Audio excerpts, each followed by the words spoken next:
This woman felt like she had just found a hidden gem during one of her thrift shopping rounds.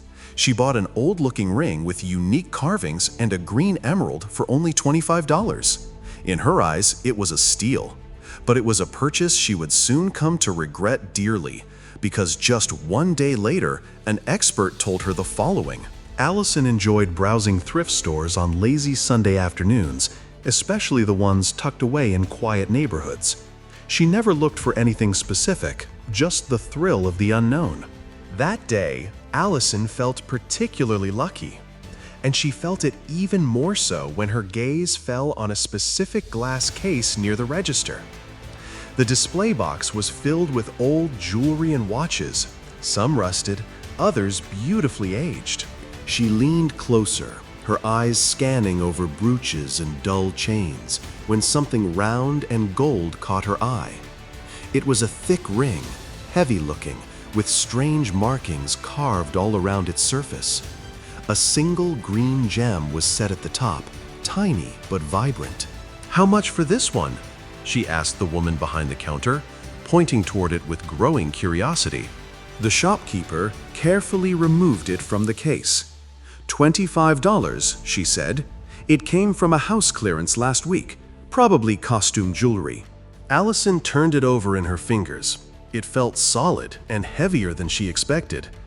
The markings looked decorative to her, but she would soon find out they held a much more significant meaning. The piece looked far too good and premium to go for such a low price. Without arguing further, she agreed. "I'll take it." Back home, Allison slipped the ring onto her middle finger. It fit surprisingly well, even though it clearly wasn't made for her. She examined it under a desk lamp, tracing the carvings again. They were a mixture of doodles and written words, although not in a language she recognized. The green stone shimmered under the light, catching her off guard with an almost flashlight brightness. It was almost as if the little green stone was alive. Curiosity got the better of her. She took a picture of the ring and posted it in a local online group for antique lovers, asking if anyone recognized the symbols. But Allison was most curious about the shiny green stone in the center of her new ring. The comments came in slowly and were mostly dull and unhelpful. Most people just found the ring pretty. Others thought it might be a replica from a fantasy movie they'd seen recently. But these were not the answers she was hoping for. It was getting dark outside, and staring at her computer screen tired Allison out. So, with no one able to help her further, she readied herself for bed. But Allison had no idea what was to come. During the night, Allison got her beauty sleep. It was calm and peaceful, without any disturbances. But what this poor woman did not realize was that her phone was slowly heating up, not from actual heat, but from incoming messages from one particular person. And it all had to do with the ring resting beside her on her nightstand. When Allison woke up the next morning, her phone was still ringing. There were plenty of messages to go around, many with stupid and unbelievable theories. However, one reply stood out, mostly because this individual had commented on her post over 10 times. He didn't share any theories, but simply asked if Allison wanted to meet in person, stating it was important. Allison messaged him privately. His name was Dr. Francis Merritt, and he claimed to be a retired university professor specializing in technology. "I believe I know something about this ring you'll want to know," he typed.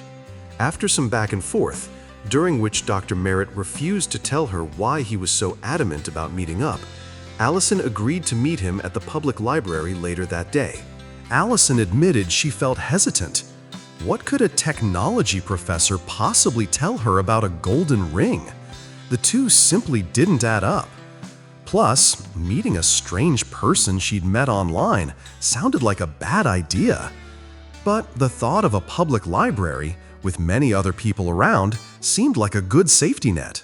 And Allison would soon discover that being a technology expert would indeed be quite handy in her case. During the hours between her online chat and the time she needed to leave home, she researched Dr. Francis Merritt. He seemed legit.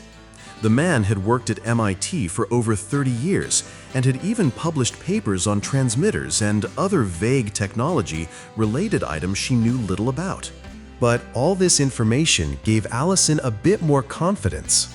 Yet what Allison did not know was that her worries were directed in completely the wrong direction. She doubted whether the man was genuinely trying to help her figure out this mysterious ring. But her doubts should have been directed toward the piece of jewelry she held in her side pocket almost the entire day.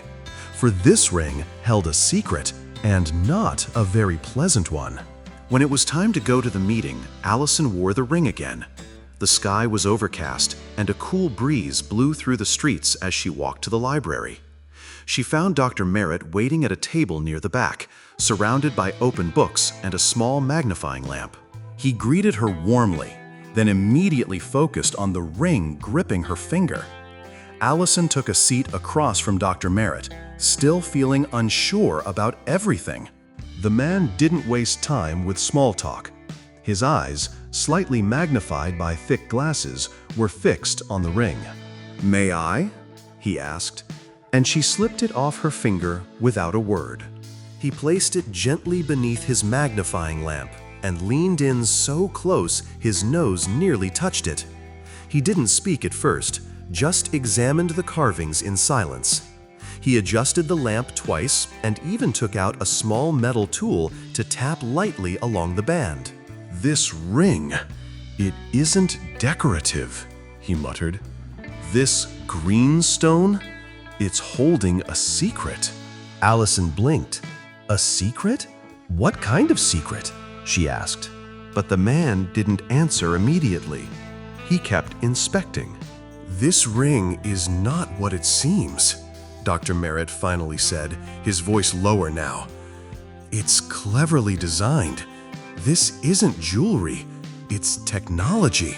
He pointed to a small groove under the green gem. "This isn't a stone at all.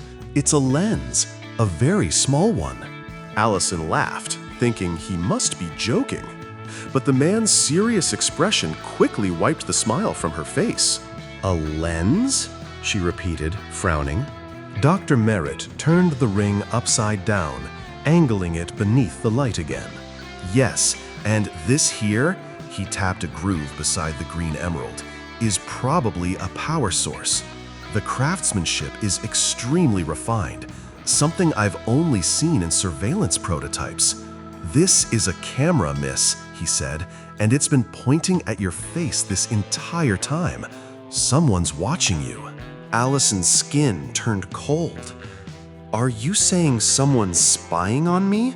she asked quietly. "Through the ring?" The older man nodded. "It's possible, maybe even likely." He turned the ring over and pulled out a tiny scanner from his bag. "I don't usually carry this around," he said, "but today I'm glad I did." He waved it slowly over the ring. A light blinked red. "Active signal," Dr. Merritt said, calm despite the revelation. "It's transmitting." "We should power it down," Allison suggested, panicked. "Maybe smash it." But he shook his head. If someone's watching, cutting the feed might alert them. Better to act unaware. "But why would someone film me?" she asked. "It's just a thrift store ring." Dr. Merritt leaned back. "I don't think this ring was left there by accident. Someone wanted it to be found. The question is, why you?" That unsettled her.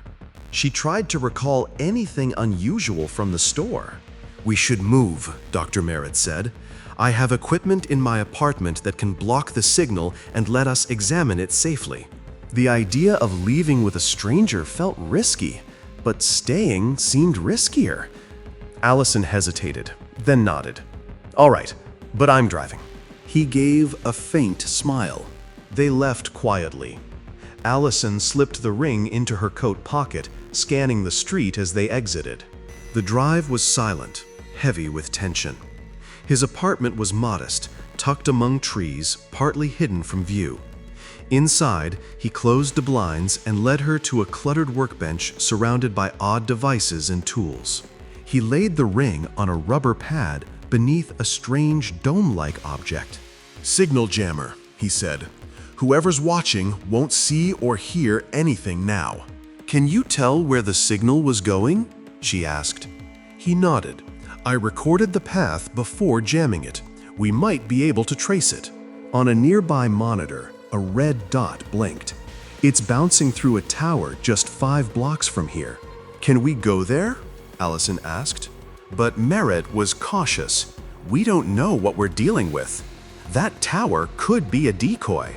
Despite not understanding everything, Allison entrusted him.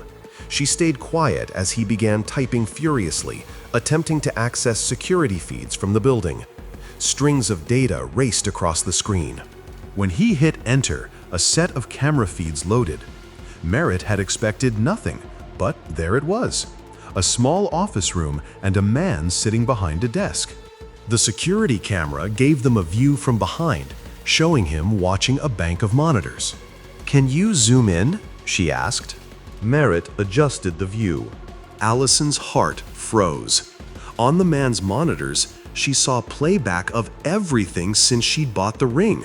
Her leaving the thrift store, close-ups of her face, even scenes from inside her home. Her cat, her furniture, her life on display. "This is freaking me out," she whispered. "We have to make him stop. Why was this man watching me? What did he want?" Allison knew she couldn't live like this. They needed to find answers because her safety was already gone. Dr. Merritt agreed, but warned they couldn't confront the man alone.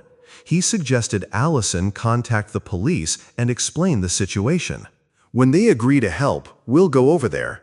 Allison picked up her phone and called local law enforcement, recounting everything. To her relief, they took her seriously.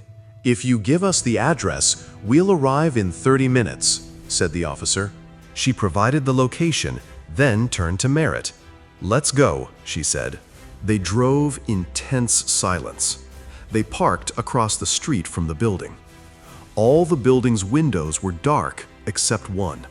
A dim light glowed exactly where they believed the spy was.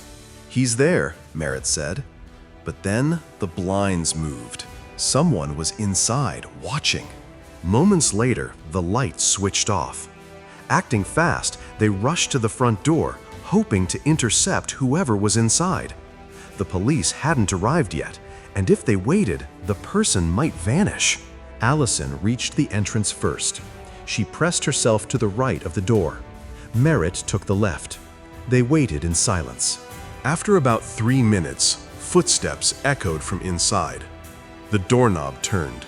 A hooded figure stepped out, and they acted on instinct, tackling the person to the ground. "Who are you?" Allison yelled, holding him down. Just then, the police pulled up. The man was arrested without resistance. Upstairs, the police found the evidence needed to prosecute: surveillance footage of Allison, dozens of pictures dating back over a decade, even the layout of her home. "You've been on his radar for a long time," one officer said. At the station, the man finally spoke. His name was Ashton Davis. He had gone to high school with Allison and had been obsessed with her ever since. Too shy to approach her then, he used his tech skills to track her. "I followed her for over 13 years, he confessed. He admitted to paying a thrift store clerk, an old friend, to ensure Allison ended up with the ring. "She didn't know why, so don't arrest her," he pleaded. Ashton received a 3-year prison sentence for illegal surveillance and stalking. A lifetime restraining order barred him from contacting Allison or coming within 100 yards of her. The judge called his actions invasive and calculated. The shopkeeper was fined for her role in the deception. Allison didn't attend the sentencing. She felt no triumph, only quiet relief. Her life, long shadowed by someone else's obsession, was finally her own again. She changed her locks, gave away unfamiliar jewelry, and updated her routines. The fear that once clung to her began to fade. Though she still glanced at the corners of her home out of habit, the oppressive weight she'd carried for years had lifted. The ring was gone. The shadows had cleared. For the first time in 13 years, Allison wasn't just safe, she was free.